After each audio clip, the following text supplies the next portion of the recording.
నమస్తే. నేను గీత. జాయ్ జమీమ్ అడ్వకేట్‌ని. మనందరం మనందరికీ తెలుసు. మనందరం విన్నాము. టీవీలో చూసాము. జాయ్ జమీమా హనీ ట్రాప్ చేసింది. చాలామంది దగ్గర డబ్బులు తీసేసుకుంది. మోసం చేసింది. కిడ్నాప్ చేసింది. అటెంప్ట్ మర్డర్ చేసింది. ఇది మనం మీడియాలో చూసిన న్యూస్. అసలు రియాలిటీ ఏంటి అనేది ఈ కేసు స్టార్టింగ్ నుండి ఉన్న ఒక ఇన్స్పెక్టర్ మాటల రూపంలో మీరు వినండి. తర్వాత నేను చెప్తాను.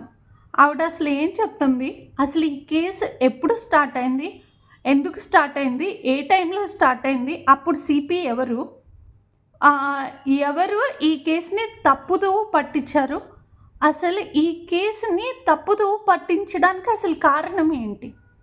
జస్ట్ మీరు నేను ఈ కేసు స్టార్టింగ్ నుండి తెలిసిన ఒక పోలీస్ ఆఫీసర్ మాటలు మీకు పెడతాను, మీరు వినండి, తర్వాత మాట్లాడదాం. సింహాద్రిది అప్పుడు స్టార్టింగ్ లోనే ఎంక్వైరీ చేస్తే అతను ఇది లేదు నేను ఇవ్వను అని చెప్పేసి, కంప్లైంట్ ఇవ్వను అని చెప్పేసి, యాక్చువల్ గా ఆ సింహాద్రిని సిపి గారు పిలిపించారు, మాట్లాడారు. మాట్లాడి కంప్లైంట్ ఇమ్మని అడిగారు. ఎప్పుడండి అది? స్టార్టింగ్ లాస్ట్ ఇయర్ ఈ కేసులో అవుతున్న కొత్తలో ఎంఈపీ కేసు ముందే. అడిగితేనేమో సింహాద్రి అప్పుడు ఉన్నాడు ఊర్లో, వైజాగ్ లో ఉంటే వచ్చాడు.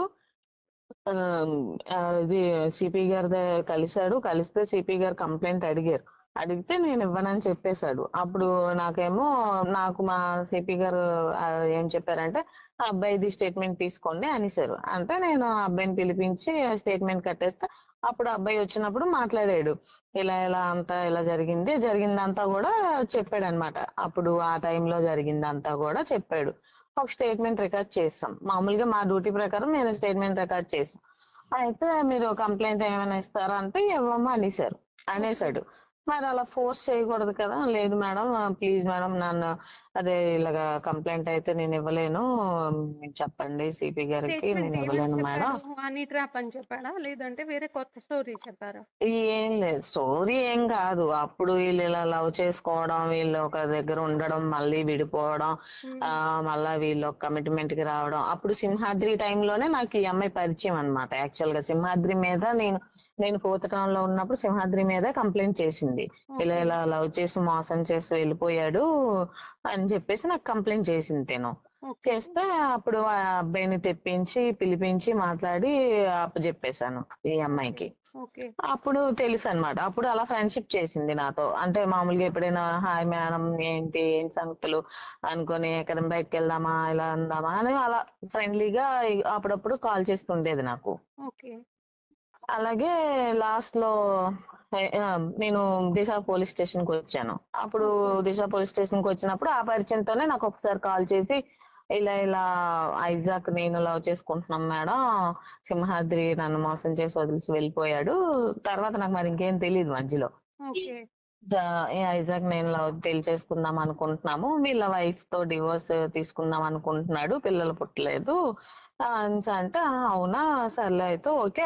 మామూలుగా ఏదో ఎవరి ఇష్టం వారికి కదండి, దానికి నేనేం చేస్తాను, సరేనా అవునులే అమ్మా అనేసాను.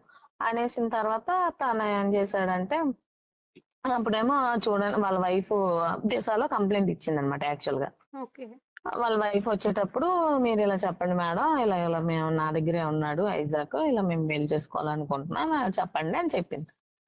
ఓకేనమ్మా ఇన్ఫార్మ్ చేస్తాను. అప్పుడు వాళ్ళ వైఫ్ వచ్చేటప్పుడు నేను చెప్పిన, ఈ అమ్మాయి నాకు తెలుసు ఆల్రెడీ, ఇలా ఇలా ఫోటోలో అంటే లేదు మేడం, ఇంకా ఇలా వచ్చింది, ఇలా అయ్యింది మేడం అని చెప్పేసి వాళ్ళు ఒక కంప్లైంట్ ఇచ్చేసి వెళ్ళిపోయారు. అయితే ఇది ఇక్కడ కాదు, పిఎం పాలెం పోలీస్ స్టేషన్ లో ఇవ్వండి, మరి మీ హస్బెండ్ ని అమ్మాయి దగ్గరే ఉంచేసింది, కిడ్నాప్ చేసింది, ఇలాగా అవన్నీ అంటున్నారు కదా. పిఎం పాలెం పోలీస్ ఓన్లీ ఇక్కడ భార్య భర్తల మీద చూస్తాం కదా, భార్యకి భర్తకి గొడవ అయితే చూస్తాం. ఇదేంటంటే ఆ అమ్మాయి మీద కంప్లైంట్ కాబట్టి పిఎం పాలెం స్టేషన్ కి వెళ్ళండి అని అక్కడ పంపించాం. ఇంకా అప్పుడు మాకు సంబంధం లేదు. ఆ లోపల ఈ డిస్కషన్ లోనే అదేదో గొడవలు అయ్యి జాయిన్ అబ్బాయి కొట్టేసి ఐజాక్ తప్పించుకొని వెళ్ళిపోయి, మళ్ళీ ఐజాక్ వాళ్ళ వైపు ఒకటైపోయి, మళ్ళా ఇప్పుడేమో అప్పుడు ఈ జాయ్ ఏమో కంప్లైంట్ పెట్టింది. ఆ జాయ్ కంప్లైంట్ పెట్టేటప్పుడు పిఎం పాలెంలో అంటే జరిగిన స్టోరీ అంతా మీకు షార్ట్ కట్ లో ఎస్ చెప్తున్నాను. ఎస్ అర్థమైంది. మీకు ఒక ఐడియా ఉండాలి కదా ఏం ఎస్ జరిగిందని. అలాగా జాయ్ అక్కడ ఈ ఐజాక్ మీద కంప్లైంట్ పెట్టింది. ఇలా ఇలా నన్ను వాడుకున్నాడు, నా డబ్బు వాడుకున్నాడు, ఇలా నన్ను మోసం చీట్ చేశాడు, అవన్నీ కంప్లైంట్ పెట్టింది. ఎఫ్ఐఆర్ రిజిస్టర్ అయింది.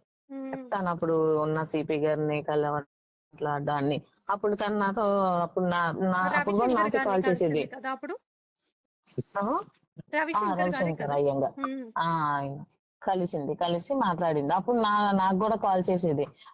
నాకు కూడా తీసుకునేది. మేడం చూడండి ఇంత మోసం చేశాడు ఐజాక్, ఇలా చేశాడు, అలా చేశాడు, నన్ను చీట్ చేశాడు, కొట్టేశాడు, ఇలాగా అన్ని చెప్పి ఇలా కేసు పెట్టేశాను మేడం అని చెప్పేసి చెప్పింది. అవునా అని చెప్పేసి ఓన్లే కేసు అయిపోయింది అని చెప్పి ఇంకా అక్కడితో ఇంకా కాంట్రాక్ట్ అయిపోయింది. తను మళ్ళీ వేరే లైఫ్ చూసుకుంది ఐజాక్ వదిలేసి. అది అయిపోయింది. ఇంకా అంతకుమించి మాకు అంతకుముందు స్టోరీలన్నీ నాకు అవన్నీ తెలియదు. ఈ ఐజాక్ తర్వాత ఈ ఐజాక్ ఏం చేశాడంటే నెక్స్ట్ ఆ అమ్మాయి ఇంకెవరిని ట్రాప్ చేస్తుంది, ఎవరిని రిలేషన్ లోకి వెళ్తుంది అని చెప్పి అలాగా ఎంక్వైరీ చేసుకొని ఆ అబ్బాయి ఆ తర్వాత శరత్ అనే అబ్బాయి మీద ఆ అబ్బాయితో ఉంది అని చెప్పి తెలుసుకొని అలాగా వెతికారు అనమాట. వెతికి ఇంకా తను ఐజాక్ ఏం చేశాడంటే ఇంకా తనే టార్గెట్ తనకి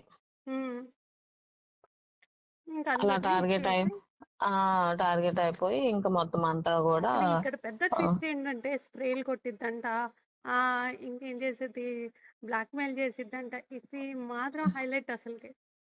అదే కదా అయ్యేవో చెప్పారు, స్ప్రే బాటిల్స్ ఏవో. మరి ఇంకా మనకి ఎంతవరకు తెలుస్తుంది ఏంటి అది ఏదో కంప్లైంట్ ఇస్తే కంప్లైంట్ ఎంతవరకు నిజం. మాకు కోర్టులో సబ్మిట్ చేయాలి. ఒక్క ఎవిడెన్స్ లేదు కోర్టులో, ఒక్క ఇండిపెండెంట్ విట్నెస్. అదే కదా ఇన్వెస్టిగేషన్ లేదు, అందులో ఎవిడెన్స్ కలెక్షన్ లేదు, ఏమీ లేదు. 12 నెలలు 13 నెలలు దోసేస్తారు.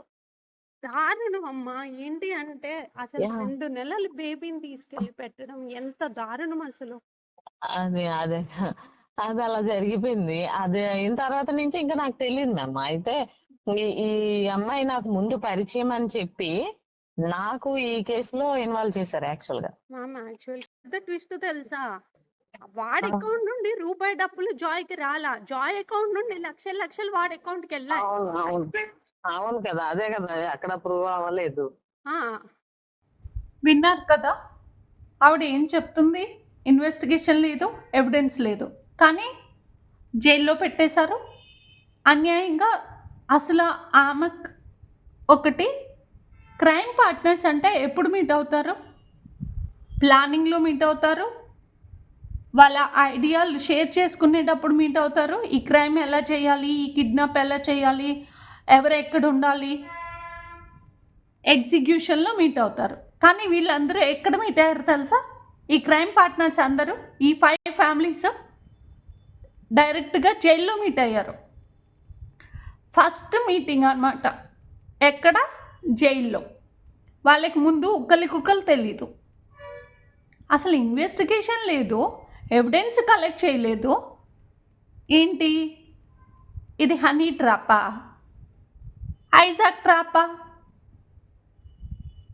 ఐజాక్ మీద పెట్టిన రేప్ కేసు సైట్ చేసుకోవటం కోసం ఇదంతా క్రియేట్ చేసిన ఐజాక్ ట్రాప్ ఇది.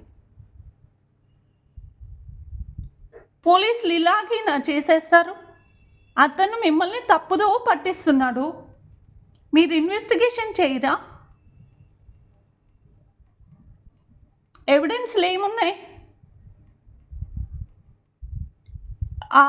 MVP ఎఫ్ఐఆర్ అయితే కామెడీ. నిక్కీ అంట, వాడెవడో తెలీదు, అది మెయిల్ వచ్చింది. పోనీ గ్రౌండ్స్ ఉన్నాయా ఎఫ్ఐఆర్ చేయడానికి అంటే 341 లిమిటేషన్. ఎప్పుడు? 6 months. 342 limitation. 1 year. Theft 3 years. ఇది ఎప్పుడు జరిగింది? 2019, 20, 21, 22, 23, 24. 6 years ఏం చేశారు? నిద్రపోయారా? 6 years తర్వాత కేసు పెట్టడం ఏంటి? ఆమె హనీ ట్రాప్ చేసిందా? మీ దగ్గర డబ్బులు తీసుకుందా? ఎందుకు ఇలా చేస్తున్నారు? ఇదంతా తీసేస్తే ఆ 2 months బేబీని కూడా తీసుకెళ్ళి జైల్లో పెట్టేశారు. ఇదేనా? మీరు చెప్తారు కదా పోలీస్ స్టేషన్ అంటే దేవాలయం, పోలీసులు అంటే దేవుళ్ళు అనేసి. మరి ఇదేం దేవుళ్ళు, ఇదేం పోలీస్ స్టేషన్, ఇదేం దేవాలయం? ఆ అబ్బాయి క్లియర్గా ఆవిడ చెప్తుంది క్లియర్గా అతని టార్గెట్ జాయ్ అనేసి. అతను చెప్పిందంతా పోలీసులు వింటున్నారు. అంటే వైజాగ్ అంతా ఐజాక్ చేతుల్లో ఉంది. అంటే వైజాగ్లో ఉన్న పోలీసులు అందరూ ఆ bean board coffee shop owner Isaac చేతుల్లో ఉంది. అంతేనా? ఇంకా చాలామంది ఉన్నారు. ఈ వీడియో మాత్రం కేవలం ఐజాక్ కోసమే. తర్వాత ఇంకో ప్రూఫ్స్తో ఇంకొకరి గురించి చెప్తాను. ఇంకొక పెద్ద పెద్ద సిపి గారు అన్నారు బిగ్ ఫిష్ అని. బిగ్ ఫిష్లన్నీ బయట ఉన్నాయి, చిన్న చిన్న ఫిష్లన్నీ లోపలికి వెళ్ళాయి. ఆ ఫిష్ కాదు, ఏమంటారు, ఫిష్ కంటే చిన్నదేంటి, రొయ్యలు అనుకుంటా. చిన్న చిన్న రొయ్యలన్నీ స్టేషన్ ప్రిజన్లోకి వెళ్ళాయి. బిగ్ బిగ్ ఫిష్లన్నీ కొర్రమేలు అంతా బయట ఉన్నాయి. పెద్ద కొర్రమేలు ఐజాక్ పోలీసుల్ని ఎర్రి పప్పల్ని చేశాడు. పోలీసుల్ని ఐజాక్ ట్రాప్లో వైజాగ్ పోలీసులు పడిపోయారు. ఐజాక్ ట్రాప్లో, హనీ ట్రాప్లో ఎవరు పడలేదు. హనీ ట్రాప్లో హనీ జైల్లో ఉంది. బీస్ అన్నీ పెద్ద పెద్ద బీస్, పెద్ద పెద్ద తిమింగలాలు అన్నీ బయట ఉన్నాయి. హనీ ట్రాప్లో కింద హనీ పెడతారు కదా, చిన్న చిన్న చిన్న హోల్స్ పెడతారు. ఆ చిన్న చిన్న హోల్స్ అన్నీ జైల్లో పెట్టారు మీరు. ఇది హనీ ట్రాప్ కాదు, ఐజాక్ ట్రాప్. దయచేసి ఇంకా అమాయకమైన ఫ్యామిలీస్ని టార్గెట్ చేసి ఫ్యామిలీస్ సూసైడ్ చేసుకునే పరిస్థితి తీసుకురావద్దు. వైజాగ్ పోలీసులు, పోలీస్ వ్యవస్థ మీద ఉన్న రెస్పెక్ట్ అలాగే ఉంచండి. దయచేసి ఇంకా వాళ్ళని టార్గెట్ చేయకండి. ఇంకా డైరెక్ట్ టార్గెట్ చేస్తే ఫ్యామిలీస్ అన్నీ కూర్చుని నడి రోడ్డు మీద ధర్నా చేయడం తప్ప ఇంకా వాళ్ళు భరించే ఓపికలో లేరు వాళ్ళు. నమస్తే.